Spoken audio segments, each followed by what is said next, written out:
Salut tout le monde, je vais rentrer ça. J'espère que vous êtes tous super bien. Alors aujourd'hui, comme vous avez pu le voir dans le titre, on va juste discuter tranquillement. Je trouve que c'est l'une des meilleures façons pour se détendre. Tout simplement, comme ça tu t'écoutes, ou pas forcément, tu vois. T'entends un fond sonore et juste tu te détends tranquille, tu vois. Tu te mets tranquille dans ton lit et t'oublies t'oublies tout en fait sur ta vie. Et je trouve que c'est super bien, super efficace. Ça te permet vraiment de sortir de tout. Alors, comme vous savez, je vais parler 2 secondes de ma chaîne YouTube et après on verra sur quel sujet on va pouvoir partir. Donc, comme vous avez pu le voir, j'ai fait une pause et je sais pas quand est-ce que je vais terminer cette pause. Là, je sais pas encore quand est-ce que je vais sortir cette vidéo. Là, à l'heure où je tourne, je crois que ça fait 2 semaines que j'ai pas sorti de vidéo. Et bah, y a une raison pour ça. C'est que, comme si vous avez vu ma première vidéo, c'est que j'ai pas envie de me forcer à faire des vidéos. Donc, j'ai pas envie de me forcer à faire des vidéos et à fournir du contenu moins qualitatif, moins travaillé. Pas forcément moins travaillé, mais moins qualitatif, où tu vois que l'envie n'y était pas, tu vois. Et ça j'avais vraiment pas envie de faire apparaître ça, parce que ça fait une vidéo tout simplement de moins bonne qualité. C'est pour ça que j'ai pas fait, parce que avec le travail au lycée, c'était compliqué, très compliqué de pouvoir gérer ça, sachant que j'habite assez loin de mon lycée, je dois me lever super tôt. Le soir, je travaille jusqu'à assez tard et je suis KO pour faire une vidéo. Et le week-end, pareil, je travaille généralement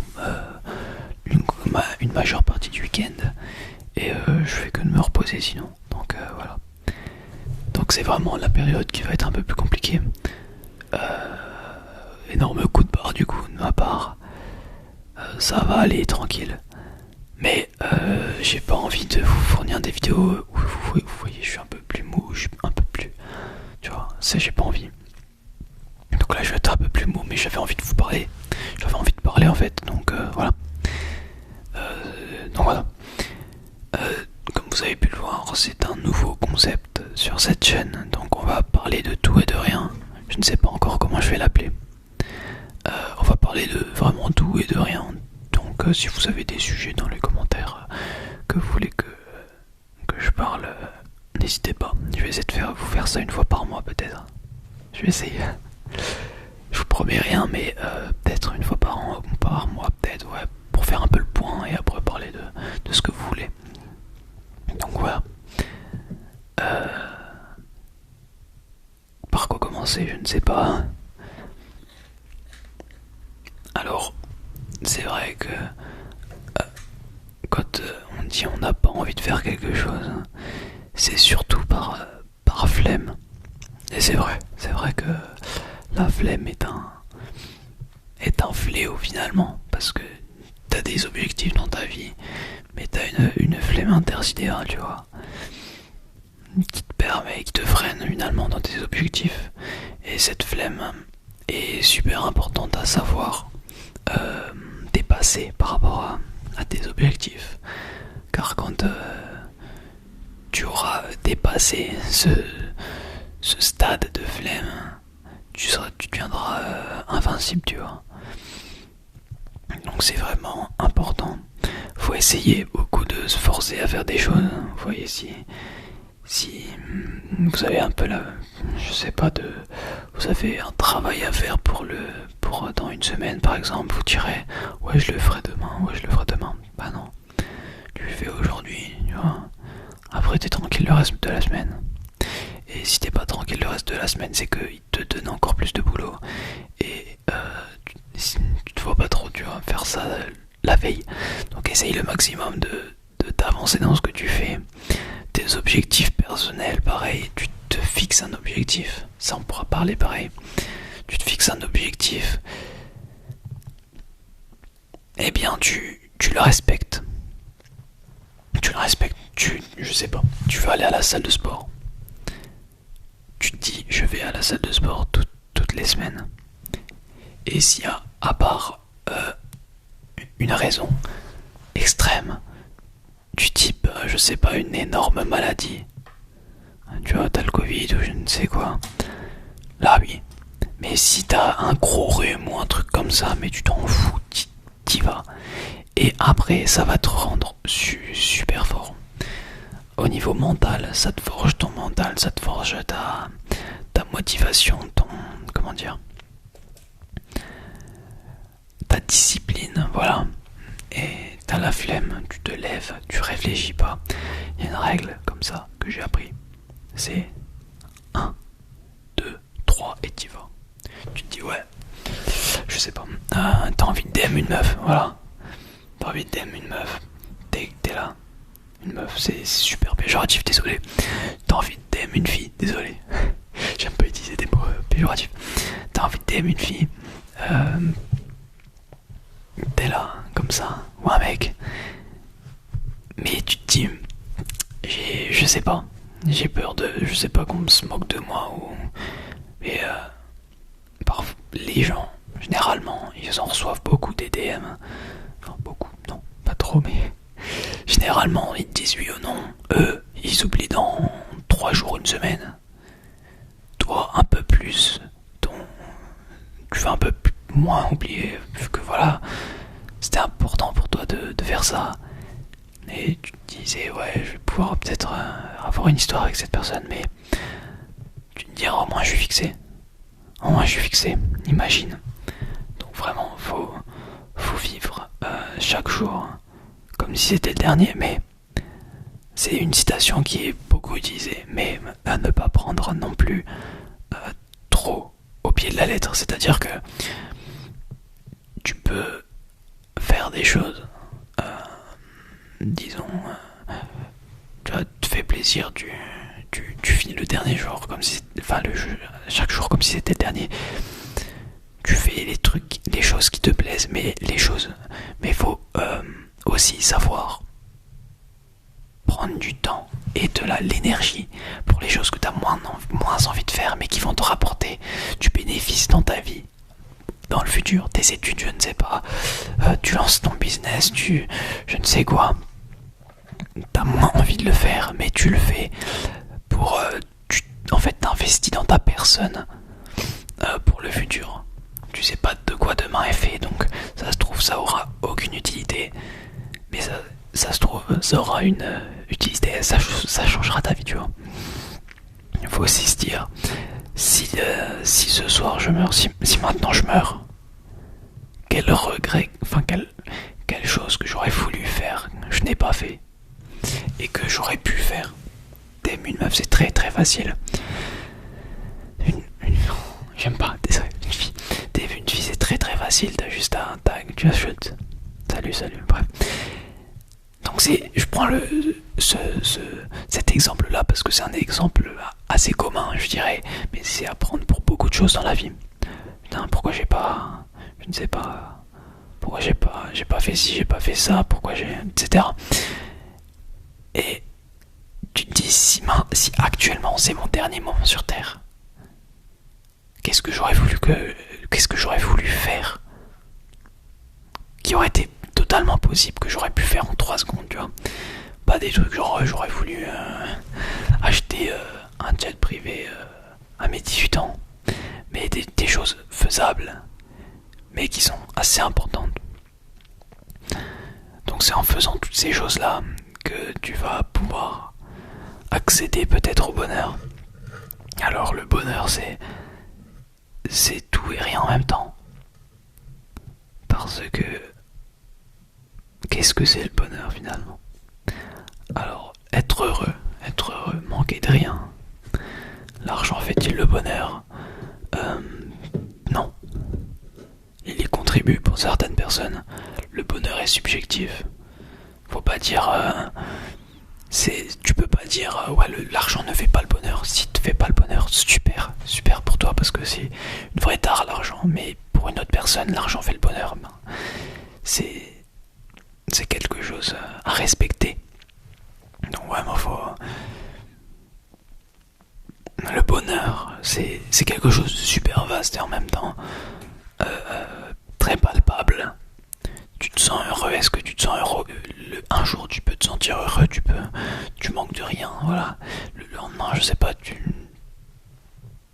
t'es fatigué, je ne sais pas, et tu te sens moins heureux. Mais il faut pas confondre non plus joie et bonheur, tu vois. Parce que le bonheur, ça se mesure plus sur quelques mois, voire quelques années. Est-ce que ces dernières années j'ai été heureux? Alors que la joie, c'est quelque chose de plus, comment dire, ponctuel. T'es joyeux un moment, un jour, une semaine, et la semaine d'après, t'es beaucoup moins content. Si t'es moins heureux, tu te dis actuellement, qu'est-ce qui me rendrait heureux? Si tu sais pas, ça arrive beaucoup ça. C'est vrai que ça arrive beaucoup, tu sais pas, t'es comme ça. Tu te dis putain j'en ai marre. J'en ai marre de tout, voilà. Et tu te dis qu'est-ce qui me rend heureux, mais tu sais pas. Et c'est là qu'il faut faire une profonde introspection sur soi-même, sur ses besoins, sur ses envies. Peut-être que ça peut mener à des choses heureuses. Je sais pas. C'est quelque chose de... Le bonheur, c'est vraiment subjectif, palpable, mais très abstrait en même temps. Et ouais, je sais pas trop quoi ajouter sur ce sujet. Donc voilà. Donc vraiment, le but de la vie pour moi, c'est le bonheur. Ça veut dire que tu manques de rien. Tous les jours, tu te lèves avec une entrain. Tous les jours, voilà, tu es heureux de vivre. Tu sais pourquoi t'es là et tu sais pourquoi. Tu sais tes objectifs, tu connais tes objectifs, tu sais exactement où tu vas, tu sais où tu es, tu sais d'où tu viens. Et tu n'es pas perdu, tu as tout ce qu'il te faut. Ou pas forcément, mais tu sais que tu peux y atteindre. Et même si tu peux pas l'atteindre, tu te dis est-ce que j'en ai vraiment besoin au final? Est-ce que je peux pas, par exemple, le remplacer par quelque chose ou juste le supprimer de ma tête pour que je sois plus heureux? Je ne sais pas. Faut pas se titiller, se torturer l'esprit pour des futilités aussi. Parce que le bonheur aussi, c'est prendre une force des choses un peu plus tristes. C'est de savoir relativiser. C'est, par exemple, tu sais que, je ne sais pas, t'as quelque chose de chiant qui arrive dans ta vie, une mauvaise note ou un truc comme ça. Tu te dis, mais dans une vie, qu'est-ce que ça va me faire d'avoir une mauvaise note? Ça peut peut-être, je sais pas, ça peut peut-être te changer ta vie, ouais, c'est vrai. Mais qui te dit que ça ne va pas te changer ta vie négativement? Tu te dis, comment je vais pouvoir me reconstruire? Il y a toujours un moyen. Comment je vais pouvoir repartir? Si t'as pas des vœux Parcoursup, etc., il y a toujours un échappatoire pour trouver ton bonheur. C'est un long chemin, mais ça en vaut la peine. J'ai vu une stat. Les gens ne se rendent pas compte de la valeur de leur vie. Ils sont là, ouais. Ok, mais pourquoi je suis là? Où est-ce que je suis finalement? Parce que on est sur une planète perdue dans je ne sais quoi. D'où est-ce que je viens? Où est-ce que je vais? Je parle enfin pas fondamentalement, mais au niveau de ton esprit. Ouais, où est-ce que je suis, etc. Et au final, ça c'est des questions. C'est pas le moment de te poser, tu vois. T'auras n'auras pas les réponses de toute façon. Tu ne les auras pas si t'es croyant. Bah tu les as. Même si t'es croyant, mais tu peux pas avoir la pure. Je suis croyant, je peux dire ça. La pure certitude que ça existe.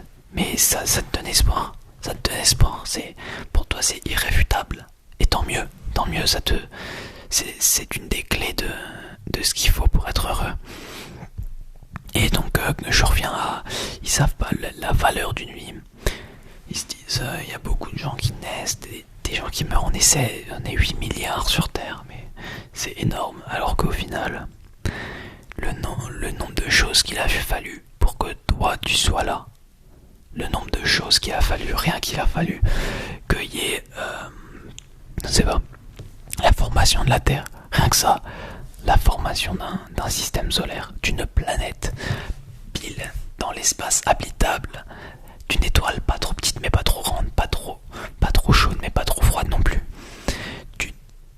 qu'il y ait l'apparition de l'eau sur la Terre, ça veut dire des météorites pleines d'eau qui s'écrasent sur Terre avec je crois que c'est la collision entre deux planètes qui a pu faire la Lune, parce que la Lune est indispensable à notre vie, l'air de rien, qui a pu faire la Lune plus le développement de la vie, parce que une fois que t'as de l'eau, t'as toutes les comment dire, les paramétriques, tous les paramètres disponibles.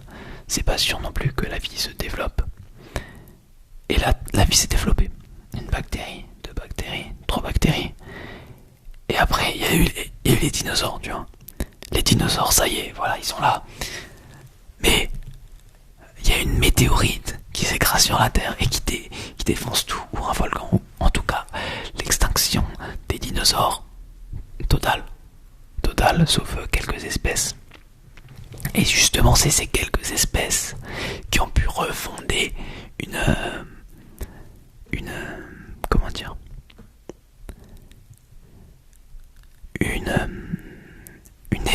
tout un écosystème finalement sur Terre. Et ça, je parle au niveau purement scientifique. Après, tu peux croire en Adam et Ève, etc. Bref. Et pour les autres religions, bref. Et là, il faut que l'humain se développe, que le singe commence à marcher sur ses deux pattes, les chasseurs-cueilleurs. Et à plus court terme, il faut que lui, il fasse un enfant avec elle.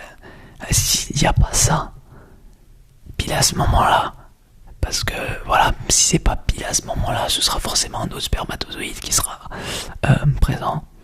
Et donc si c'est un autre spermatozoïde, et ben ce sera plus toi, parce que ce sera plus ton ancêtre. Ton ancêtre, il aurait des caractéristiques génétiques totalement différentes, pas totalement non plus, mais presque différentes. Plus chaque chose qui s'est passée sur Terre, l'Empire romain, l'Empire napoléonien, je ne sais pas, même les choses horribles qui s'est passées sur Terre ont permis, si par exemple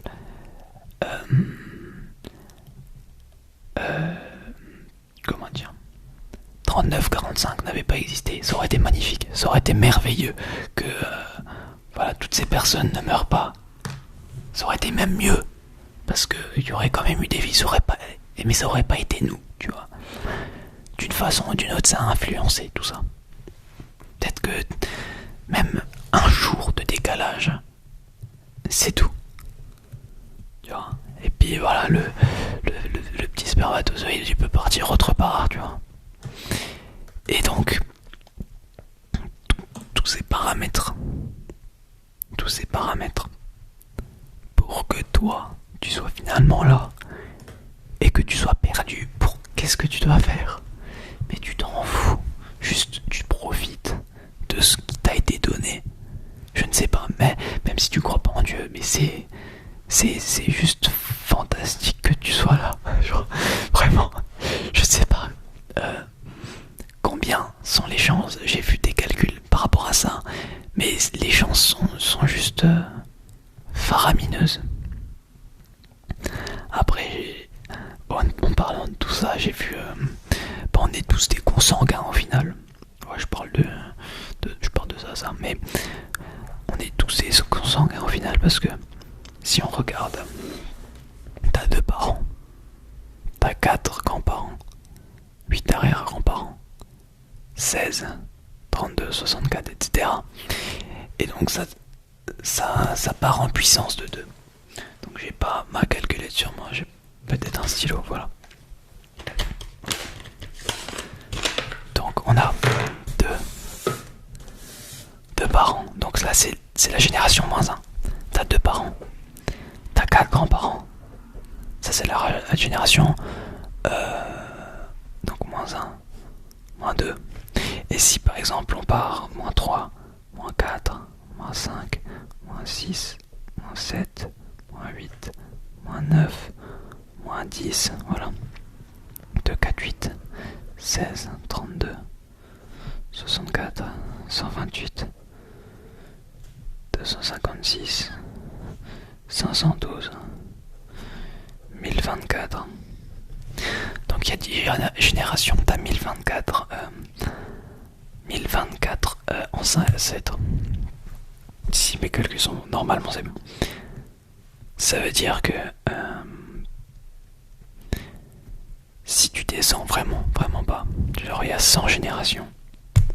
Dans ce cas, ça fait 2 puissance, donc tac. Donc 2 puissance 10, ça fait 1024. Donc voilà, oui, c'est ça. Je prends juste ma calculatrice, tu vois.